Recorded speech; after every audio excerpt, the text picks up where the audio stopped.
Bonjour à tous. Que le nom de notre Seigneur Jésus-Christ soit béni. Est-ce que vous croyez que nous sommes un peuple de conquérants? Nous l'avons chanté, c'est une réalité dans notre génération. Le Seigneur nous appelle à conquérir. Est-ce que vous croyez que nous sommes nés pour influencer? Alléluia.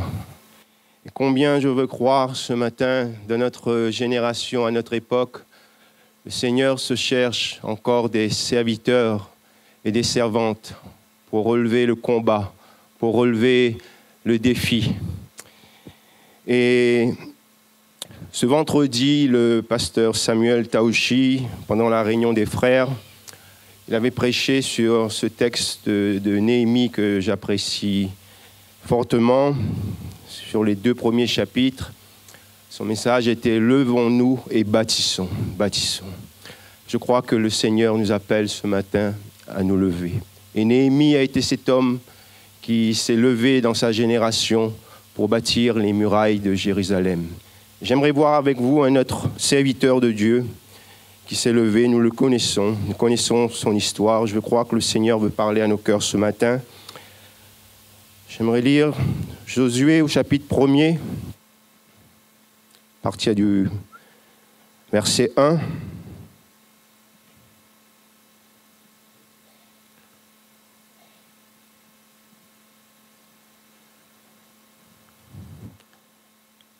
Après la mort de Moïse, serviteur de l'Éternel, l'Éternel dit à Josué, fils de Nun, serviteur de Moïse, Moïse, mon serviteur, est mort.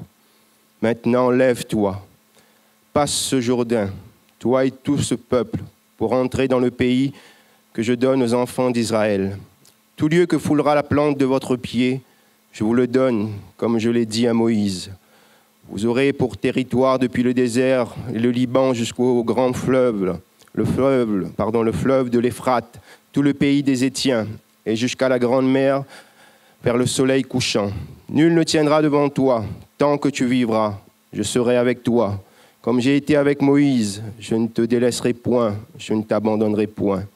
Fortifie-toi et prends courage, car c'est toi qui mettras ce peuple en possession du pays, que j'ai juré à leur père de leur donner. Fortifie-toi seulement et bon courage, en agissant fidèlement selon toute la loi que Moïse, mon serviteur, t'a prescrite. Ne t'en détourne ni à droite, ni à gauche, afin de réussir dans tout ce que tu entreprendras. Que ce livre de la loi ne s'éloigne point de ta bouche, médite-le jour et nuit pour agir fidèlement selon tout ce qui est écrit. Car c'est alors que tu auras du succès dans tes entreprises. C'est alors que tu réussiras. Ne t'ai-je pas donné cet ordre? Fortifie-toi et prends courage. Ne t'effraie point et ne t'épouvante point, car l'Éternel, ton Dieu, est avec toi dans tout ce que tu entreprendras. Amen. Notre Dieu, l'Éternel, depuis le commencement, dans chaque génération, il a appelé des hommes et des femmes à s'engager, à engager leur cœur pour lui. Et ça a été ainsi. Nous savons que Abraham s'est levé pour engager son cœur pour l'Éternel. Moïse s'est levé pour servir son Seigneur, l'Éternel Dieu Tout-Puissant. Et Josué aussi. Et je crois que cela ne dépend pas, mes frères et mes sœurs, de notre âge, de notre situation sociale. Lorsque le Seigneur appelle, il regarde avant tout au cœur, au cœur. Et il y a aussi, pour Josué, son histoire qu'il faut connaître. Nous le savons. Un jeune homme qui a connu l'Égypte, qui a grandi, dès son plus jeune âge auprès de Moïse, le serviteur de l'Éternel. Son histoire apparaît dans la Bible dans cette vallée, face à Amalek. À Réphidim, il va combattre Amalek, pendant que Moïse, Aaron et Hur étaient sur la colline. Et il va il va être là dans une grande victoire face à Amalek. Josué était aussi parmi les 12 choisis, 12 tribus choisies par Moïse pour aller explorer Canaan. Et il va revenir de cette mission, lui et Caleb, agissant fidèlement dans l'ordre que l'Éternel leur avait donné. Josué était un serviteur fidèle, un guerrier, un combattant. Il n'avait pas peur de relever les défis. Mais nous voyons qu'il y a une réalité, frères et sœurs. S'il nous faut relever des défis, il y a aussi la crainte, le découragement qui peut s'emparer de notre cœur. Et combien Josué va être dans cet état face à l'appel de l'Éternel pour lui. Et nous le voyons dans ces 2 premiers versets. J'aimerais les relire avec vous. Après la mort de Moïse, serviteur de l'Éternel, l'Éternel dit à Josué, fils de Nun, serviteur de Moïse, Moïse, mon serviteur, est mort, maintenant lève-toi, passe ce Jourdain, toi et tout ce peuple, pour entrer dans le pays que je donne aux enfants d'Israël. Quels étaient les défis qui se trouvaient devant Josué? Il y avait, premièrement, la mort de Moïse, la mort de Moïse. Il faut savoir que Moïse était pour lui comme un père spirituel, un protecteur. Il a grandi auprès de Moïse, nourri, je dirais, auprès de l'enseignement de Moïse. Et il y a là un constat. Moïse est mort, Moïse est mort. Et il faut prendre la relève, la succession de Moïse, le serviteur de l'Éternel, celui avec qui l'Éternel parlait face à face, celui avec qui l'Éternel se révélait, celui par qui l'Éternel a utilisé Moïse par des grands miracles pour sortir son peuple. Voilà le grand défi qui est là devant Josué. Et il y a plein de questions qui résonnent dans son cœur. Sûrement, est-ce que je vais pouvoir succéder à Moïse? La barre était haute pour Josué. Succéder au serviteur de l'Éternel. Deuxième défi qui est là comme pour lui, de répondre à l'appel de l'Éternel. Maintenant, lève-toi, lève-toi. C'était le moment, l'instant pour Josué d'engager son cœur, sa vie, pour prendre la succession de Moïse. Et comme je l'avais dit en introduction, Abraham aussi avait reçu cet appel. Lève-toi, l'Éternel, parle-lui dans Genèse 13, au verset 17. Lève-toi, parcours le pays dans toute sa longueur et dans sa largeur, car je te le donnerai. Genèse 13, 17. Même Moïse avait reçu cet appel de se lever, de se lever. Dans le livre du Deutéronome, chapitre 10, au verset 11, l'Éternel me dit, lève-toi, va, marche à la tête du peuple, qu'ils aillent prendre possession du pays que j'ai juré à leurs pères de leur donner. Amen. Il y a un appel que le Seigneur nous lance. Mais qui veut répondre à son appel ce matin? Le Seigneur veut choisir un homme, une femme pour relever le défi. Et c'était le moment pour Josué de se lever à cet instant. Il y a aussi ce troisième défi pour lui. Il faut passer le Jourdain. Le Jourdain. Voilà l'obstacle qui est grand, qui est grand. Un défi qui est grand. Peut-être que c'est là comme pour toi, une grande muraille devant toi. Et il y a la crainte qui saisit ton cœur, le découragement, l'abattement, à cause du défi qui est là. Il y avait ce Jourdain. Et ce Jourdain aussi peut représenter comme l'image d'une ligne qui vient séparer le temps où le peuple était en Égypte, le temps où ils étaient dans le désert, pour entrer dans la promesse de Dieu. Dans la promesse de Dieu. Et il faut savoir que Josué était ce serviteur qui était allé explorer Canaan. Il savait qu'est-ce qu'il y avait au-delà du Jourdain. Il y avait les géants d'Anak. Il y avait des villes fortifiées. Peut-être qu'il y a la crainte dans ton cœur de relever le défi parce que tu regardes aussi à ce qu'il y a au-delà de cet endroit où le Seigneur t'appelle ce matin d'y aller. Il y a des géants qui sont là. Je ne sais pas quel géant se dresse devant toi. Peut-être c'est pour ta famille, dans le milieu professionnel, pour ton avenir, dans le foyer. Et c'était une réalité pour Josué. Le Jourdain était là devant lui et il fallait le passer.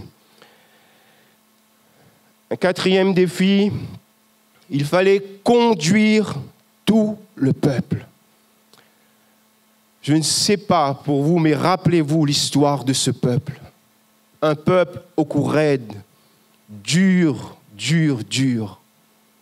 qui ne cessait de murmurer contre l'Éternel. Malgré les prodiges, les miracles qu'ils avaient vus, ils étaient là toujours en train de se rebeller face à l'Éternel. Il y a une réalité. Je crois que cela n'est pas facile, frères et sœurs, de conduire des hommes et des femmes avec leurs sentiments, avec leurs opinions. C'était la difficulté, le défi de Josué.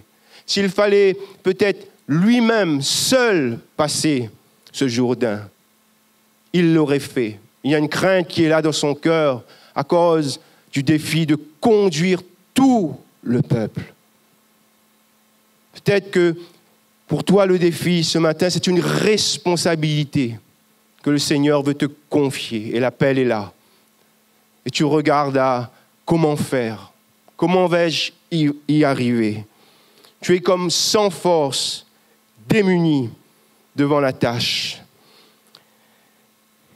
Et combien c'est le cœur de Josué, effrayé, saisi par la peur. Vous savez, lorsque la peur envahit nos cœurs, nous devenons esclaves. Et nous sommes liés. Nous ne pouvons pas nous lever. Nous ne pouvons pas obéir, relever les défis.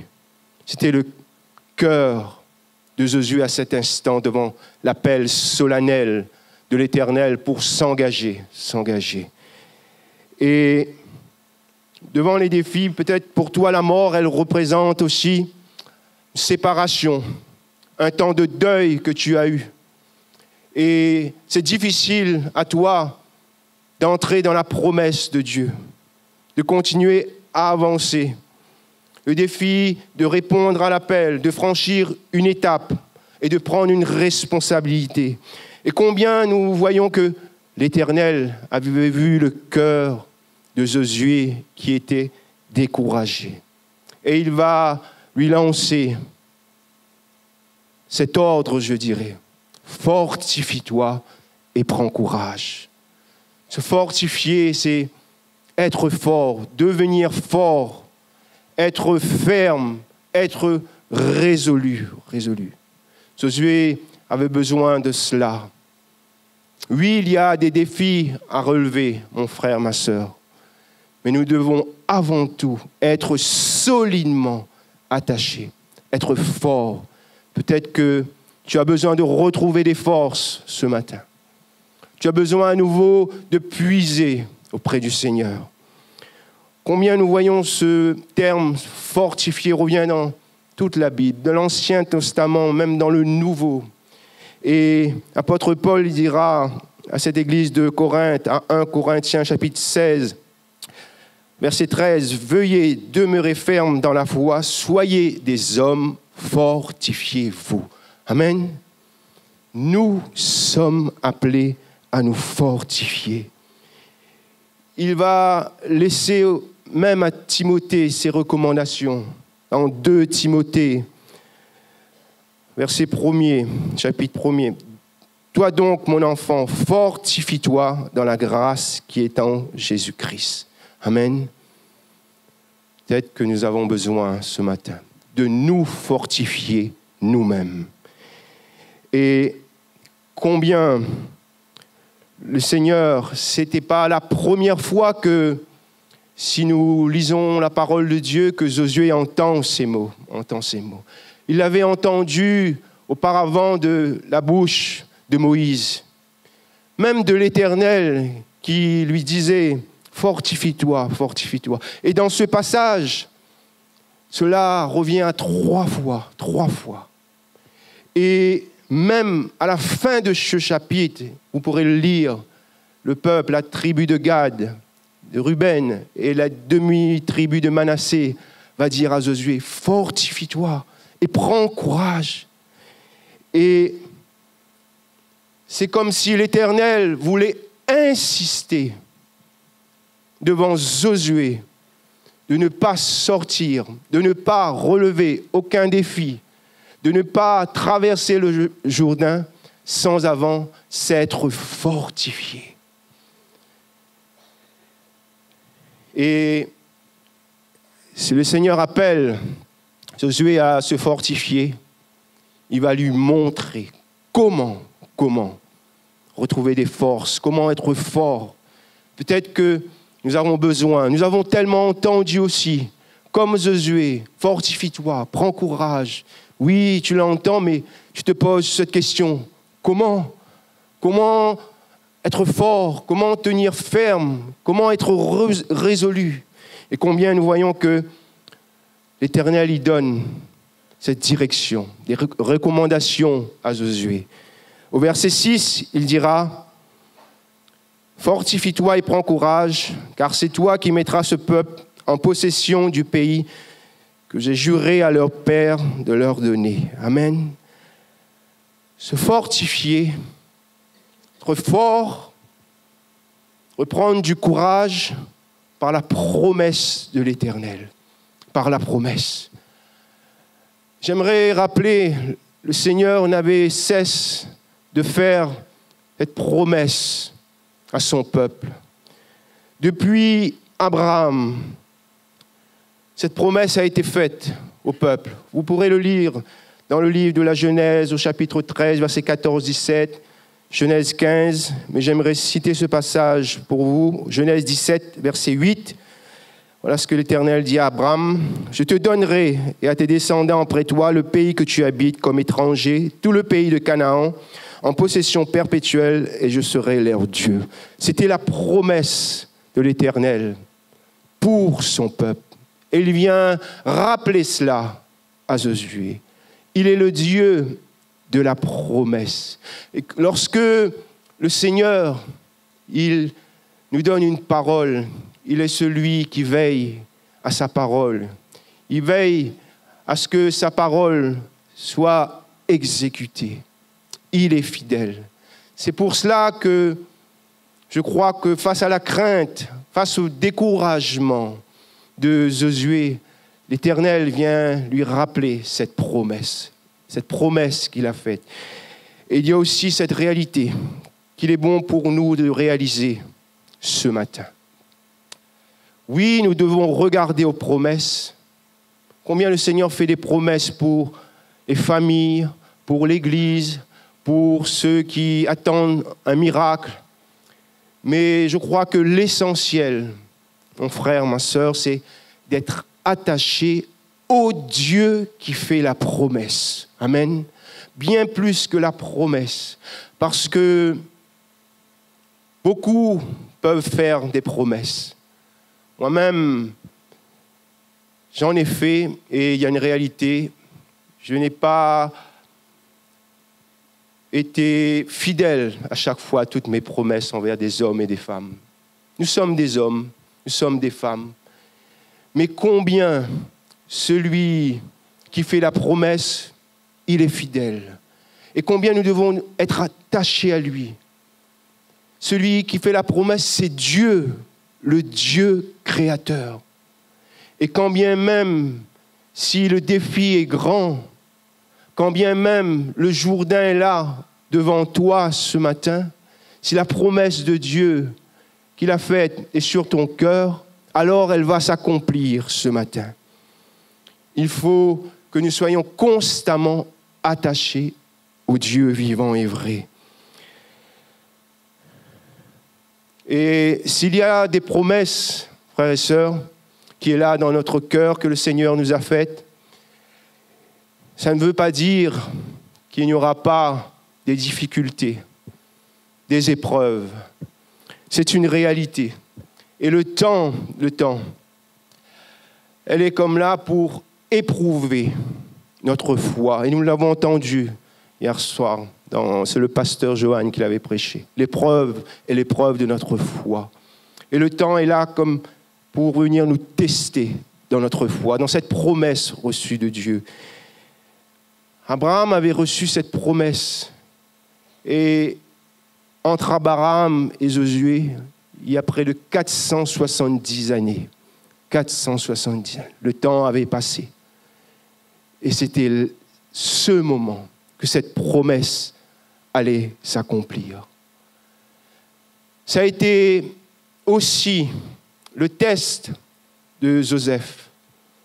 Il avait reçu 2 songes de la part de l'Éternel, qu'il allait être élevé.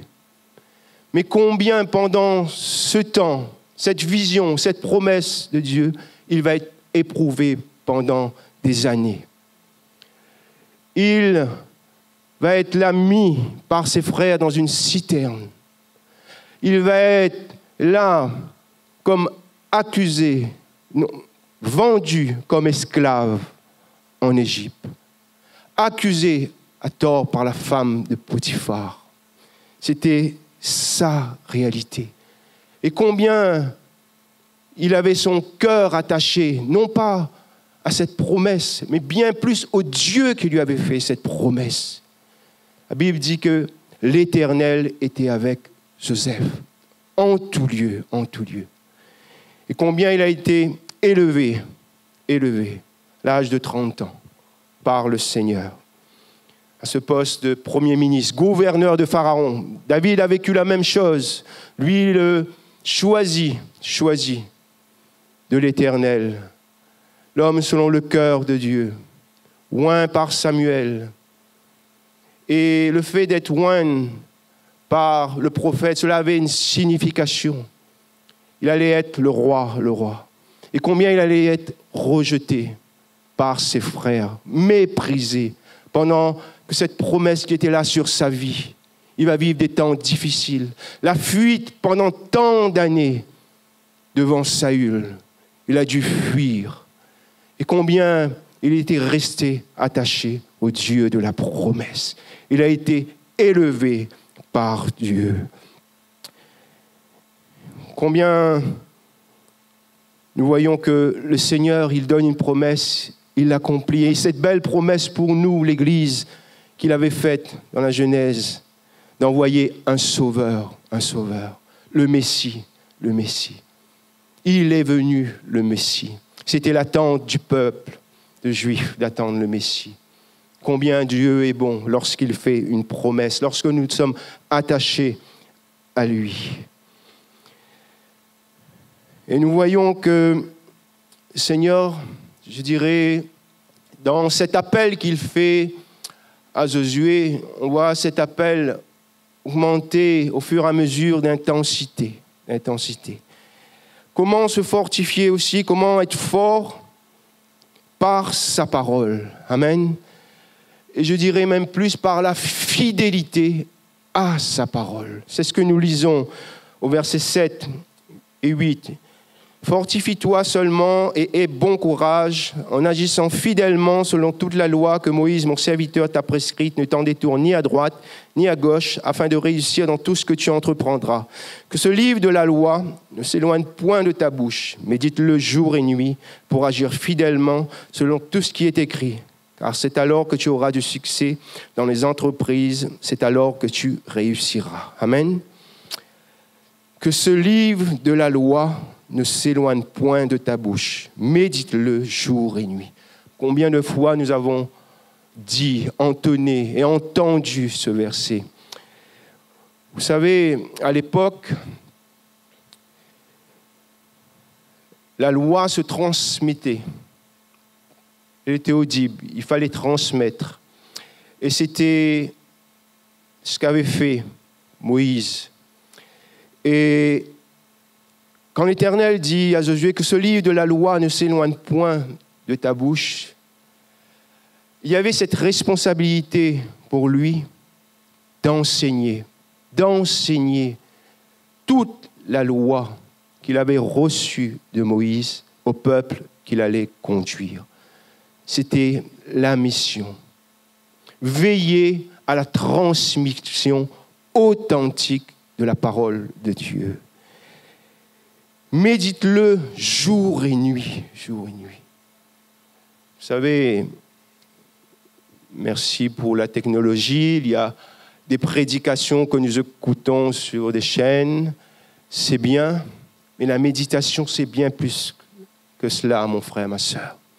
C'est une relation personnelle dans la parole de Dieu. C'est ainsi que nous sommes forts. Lorsque nous avons cette relation intime jour et nuit dans sa parole. Qu'est-ce qui sort de notre bouche et qu'est-ce qui entre notre bouche? L'homme ne vivra pas de pain seulement, mais de toute parole qui sortira de la bouche de l'Éternel. Amen. Amen. Où puisons-nous? Où puisons-nous ce matin? C'est une réalité. Quelles sont nos sources ce matin? Paul dira à Timothée, dans 1 Timothée au chapitre 4, verset 16, « Veille sur toi-même et sur ton enseignement. Persévère dans ces choses, car en agissant ainsi, tu te sauveras toi-même et tu sauveras ceux qui t'écoutent. » Amen. Veillez à son enseignement. Veillez à ce que nous allons transmettre aux autres. Il y a aussi agir fidèlement. Fidèlement. Est-ce que dans toute notre vie, est-ce que nous sommes fidèles? Il y avait cette bénédiction pour Josué d'avoir la réussite, de savoir franchir le Jourdain. Mais il fallait pour Josué ne pas se détourner ni à droite ni à gauche. Frères, sœurs, est-ce qu'il ne nous arrive pas de faire des écarts? J'aimerais rappeler, la parole de Dieu est pure. Elle est ce niveau parfait que le Seigneur a mis pour son Église. Et il serait dommage ce matin qu'à cause d'une situation que nous vivons, nous essayions d'abaisser le niveau, l'authenticité, la pureté de la parole de Dieu à notre situation. Que le Seigneur nous préserve de cela ce matin, nous, son Église. Oui, il y avait un combat qui était pour Josué, un défi à relever, mais il était hors de question pour lui d'agir autrement que Moïse l'avait fait, que Moïse l'avait instruit. Il avait les bases, les fondements qui étaient là pour lui. S'il voulait avoir de la réussite comme Moïse, alors il devait agir fidèlement selon la parole de Dieu. Et dans notre époque, dans notre siècle, frères et sœurs, veillons au compromis, veillons au mélange. Nous sommes des hommes et des femmes de la parole de Dieu. Et lorsque nous parlons, lorsque nous vivons la parole de Dieu, le monde doit voir la différence. Daniel n'était pas un homme de compromis. Il aimait son Dieu. Il était résolu dans son cœur à ne pas se souiller. Que nous puissions ce matin veiller à ne pas nous souiller avec les choses de ce monde. Il ne peut pas y avoir de mélange entre la lumière et les ténèbres. La parole de l'Éternel, la parole de Jésus, elle est lumière, elle est lumière. Et nous devons marcher dans la lumière. C'était, je dirais, un défi grand pour Josué. Être fidèle à cette ligne que le Seigneur voulait pour lui. Cette authenticité à la parole de Dieu. Seigneur nous lance un défi, nous, dans cette génération, dans ce monde perverti, où le péché abonde, de garder nos cœurs purs, authentiques, selon la parole de Dieu.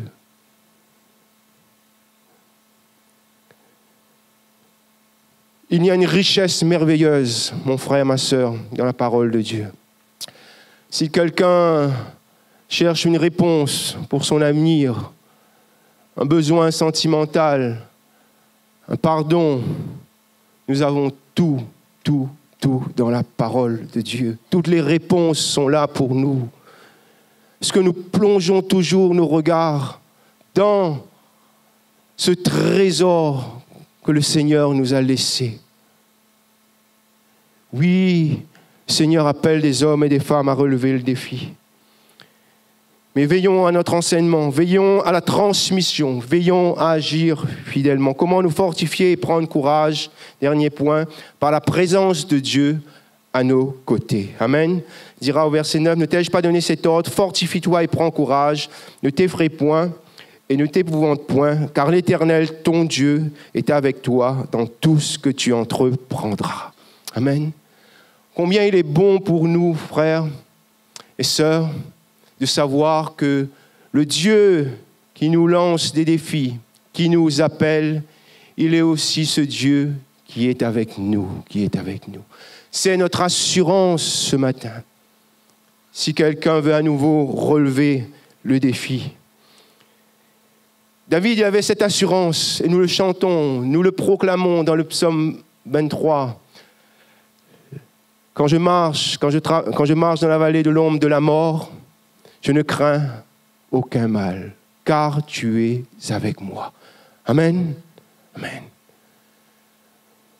Mon frère, ma sœur, si je ne veux pas te cacher ce matin, oui, il y aura des temps difficiles si tu relèves le défi. Oui, il y aura des géants à affronter. Mais ce qui doit te donner la force et le courage ce matin de relever le défi, c'est que l'Éternel sera avec toi, il sera avec nous ce matin. C'est notre assurance, notre promesse qu'il laisse. Daniel n'avait aucune crainte dans cette fosse aux lions, même si humainement, peut-être qu'il pouvait être découragé là. Mais combien l'Éternel était avec lui dans la fosse aux lions, même avec ses 3 amis dans la fournaise. Le Seigneur était là. Et je crois que dans cette mission que le Seigneur nous a confiée, Jésus-Christ, d'aller par tout le monde et faire des nations, de les enseigner, il va dire, je serai avec vous. Amen. Et voici, je suis avec vous tous les jours jusqu'à la fin du monde. Voilà ce que dira Jésus-Christ. Il y a le défi pour nous ce matin. Il y a un défi qui est grand. Mais le Seigneur, il nous appelle nous-mêmes à nous fortifier. Je puis tout par celui qui me fortifie. Gloire à Dieu, gloire à Dieu. Et Jésus-Christ, il est celui qui combat pour son Église ce matin. Et dans cette déclaration glorieuse, nous devons prendre force. Je bâtirai mon Église. Et les portes du séjour des morts ne prévaudront point contre mon Église. Dans cette génération, le Seigneur nous appelle à relever des défis. Aujourd'hui, peut-être que quelqu'un a reçu cet appel, mais tu as abandonné cela parce qu'il y a eu le découragement, il y a eu la crainte qui s'est emparée de ton cœur. Tu as baissé les bras. Et combien le Seigneur, il veut à nouveau te lancer cet appel. Et j'aimerais conclure. Vous savez, dans ce verset 1er et 2, l'Éternel, il dira de Josué, il présentera Josué comme étant le serviteur de Moïse. Et il dira, Moïse, mon serviteur. Josué n'était pas encore le serviteur de l'Éternel. Il n'avait pas fait encore ses preuves. Il fallait qu'il relève le défi. Et c'est ce que nous voyons à la fin de sa vie. Josué 24, 29. Voilà ce qui est écrit. Après ces choses, Josué, fils de Nun, serviteur de l'Éternel, mourut âgé de 110 ans. Amen. Cet homme a relevé le défi et il était devenu serviteur de l'Éternel. Quelle belle déclaration il doit faire et que nous pouvons accrocher comme un hymne dans nos maisons. Moi et ma maison, nous servirons l'Éternel. Alléluia. Est-ce que nous sommes prêts ce matin, à nouveau, à engager notre cœur? Oui, il y a un prix à payer, mais est-ce que nous voulons dire, Seigneur, nous comptons sur toi. Nous voulons puiser les forces dans ta présence, dans tes promesses, dans ta parole. Et nous voulons nous lever ce matin, dans cette génération, pour conquérir ce peuple pour toi. Parce que nous sommes nés pour influencer ce monde. Alléluia.